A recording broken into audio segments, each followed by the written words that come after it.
Hey, this is Kate from Daily Tarot Girl, and today I am going to be unboxing the Genius Garden Tarot by Jessi Huntenburg.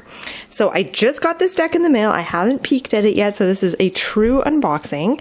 So this deck comes with a guidebook, and there's a little bit of information about tarot. There's some spreads, and then a little bit of info on each card.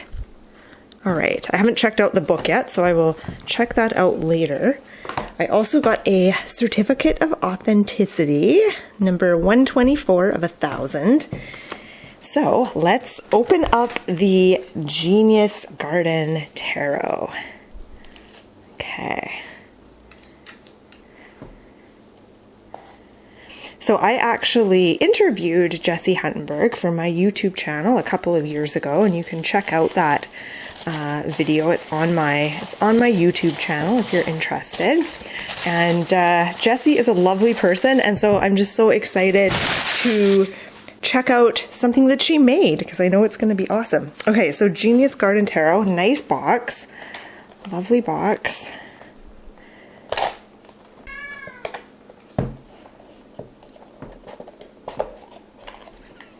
Okay, so inside of the box says, "Truth awaits the brave." All right.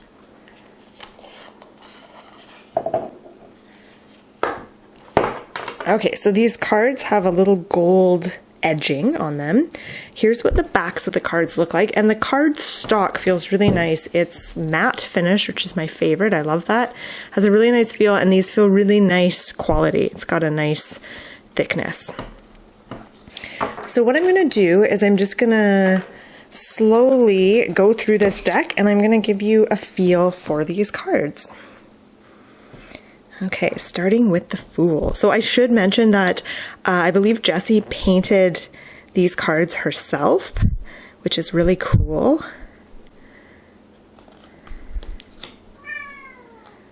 And my cat Merlina wants to be a part of things, as usual. High Priestess, ooh, I like that. I'm really liking the style of the artwork, and I actually looked at this deck beforehand, just online. I saw images of it, and I loved how like cozy the cards feel. Like I just feel like the characters feel kind of almost familiar, and ooh, I like this one. There's just something comfortable about this deck. It feels, and we'll see, I'm going to do a reading after. Oh, I like this one. Okay, the Lovers. This is interesting. I don't know if you can see this, but there's two people in the shadows, kind of hidden. I like that. That's actually a really unique Lovers card. The Chariot. Yeah, I was saying something and then I forgot. I lost my train of thought, forgot what I was saying. Oh yeah, I was saying that these cards feel almost familiar to me. Like I feel like, I'm like, have I seen this deck before? I remember when I looked at the cards online, like there's just a very like familiar, comforting feeling with these cards.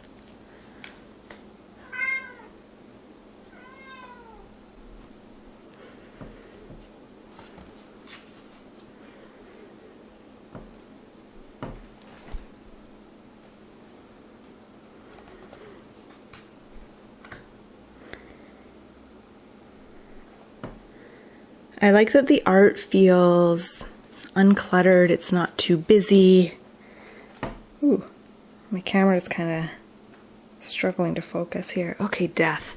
I always look to see how death is portrayed when I get a new tarot deck. That's one of my favorite cards, and I always love to see how the artist has chosen to depict this one. This is interesting.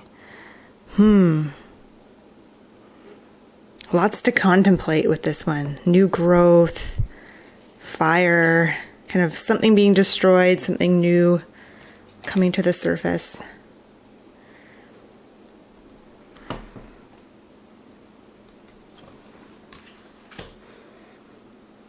The Devil. This is another one that I always like to see how people have portrayed this one.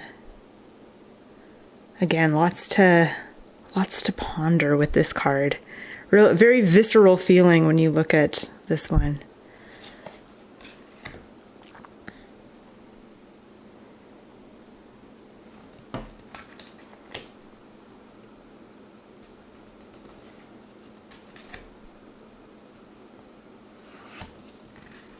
And the Star. The Star is another one. I think the High Priestess, the Hermit, Death, the Devil, and the Star. Those are kind of the 5 cards that I always am excited to see when I get a new deck, just to see how they're depicted. I like this connection from the star energy down to the earth. Beautiful.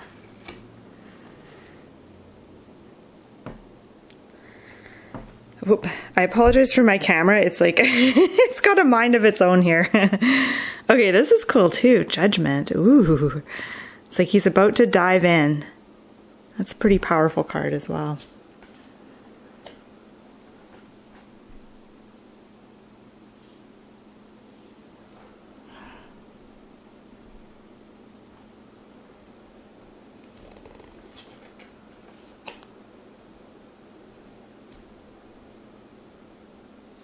Okay, so we're into the Suit of Wands.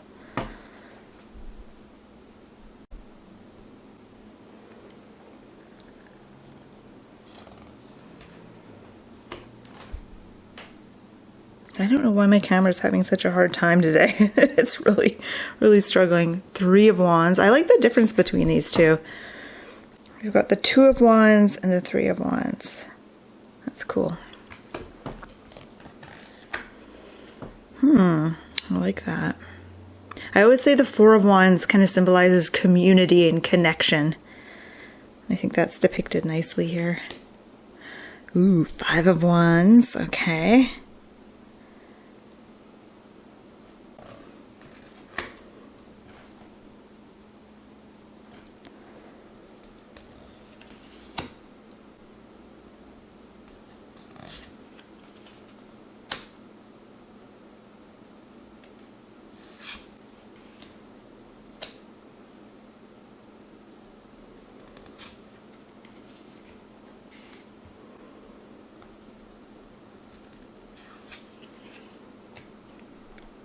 I find these cards are fairly easy to connect with. I can easily kind of see myself in them, which is important in a deck, I think. Okay, we have the Page of Wands, so we're getting into the court cards here. Knight of Wands, so energetic. Queen.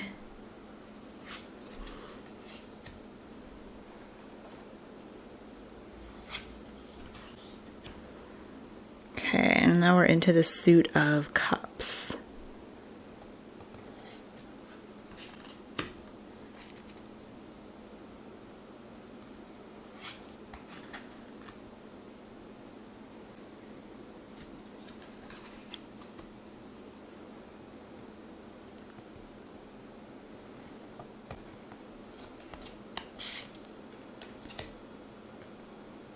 Five of Cups and 6 of Cups. Okay.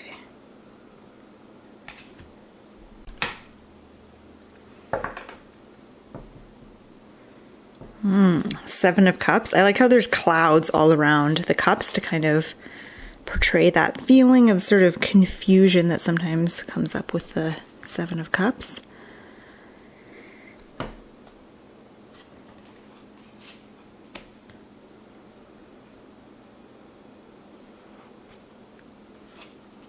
Oh, I like this one.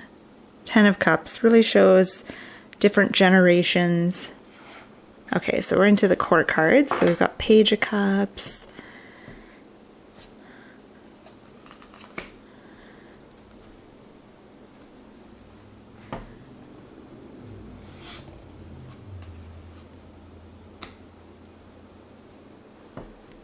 I like that these cards are kind of different. Like, I've never seen the Queen of Cups portrayed kind of with her back to us.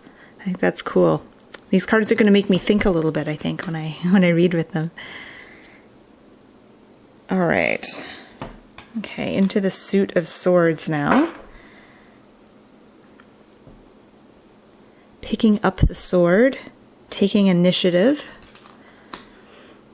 Ooh, okay, I love that there's a third eye here, because I often say Two of Swords is about being forced to use your intuition. And this really depicts that nicely.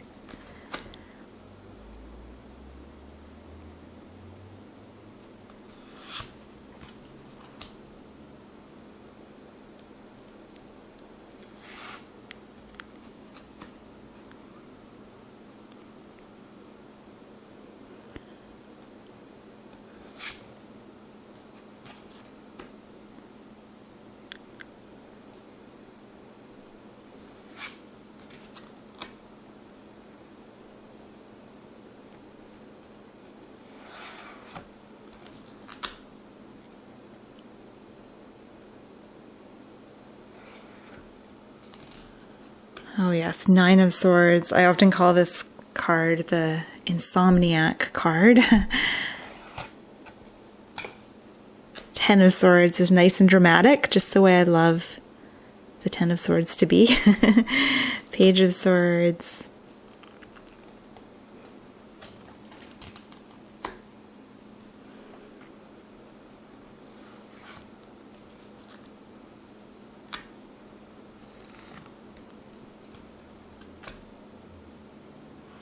King of Swords. He totally looks like someone I would get into arguments with at a party. Okay, Ace of Pentacles.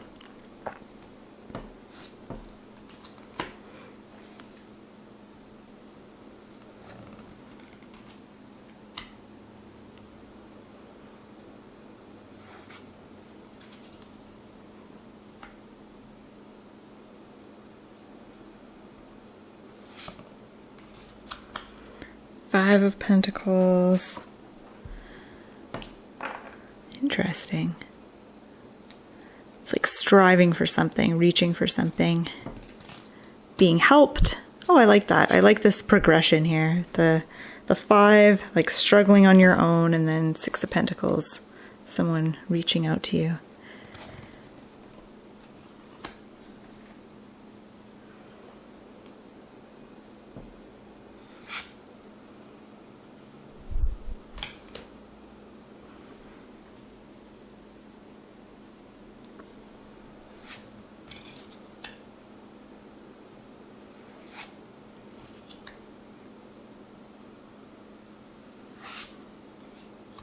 Ooh, Page of Pentacles looks so mysterious here. Super mysterious. Knight.